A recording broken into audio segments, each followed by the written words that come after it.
கோவை திமுக வேட்பாளர் கணபதி ராஜ்குமார் நகரின் முக்கிய பகுதிகளில் கட்சி நிர்வாகிகளுடன் சென்று தீவிர வாக்கு சேகரிப்பில் ஈடுபட்டார். மக்களவை தேர்தலை ஒட்டி தமிழகம் முழுவதும் வேட்பாளர்கள் தீவிர தேர்தல் பிரச்சாரம் மேற்கொண்டு வருகின்றனர். அந்த வகையில் கோவை திமுக வேட்பாளர் கணபதி ராஜ்குமார் கணபதி, காந்திபுரம், வடகோவை, டவுன்ஹால், சாய்பாபா காலனி உள்ளிட்ட பகுதிகளுக்கு சென்று பொதுமக்கள் மத்தியில் திமுகவின் சாதனைகளை எடுத்து கூறி உதயசூரியன் சின்னத்திற்கு வாக்கு சேகரித்தார். அணுகி அந்த டோல்கேட்டை ஆக்சுவலாக குறைக்கணும்.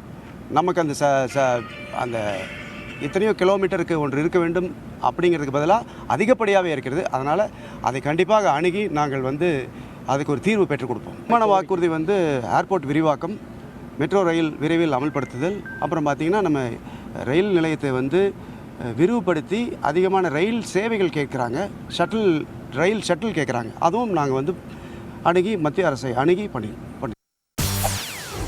செய்திகளை உடனுக்குடன் தெரிந்து கொள்ள உடனே சப்ஸ்கிரைப் பண்ணுங்க.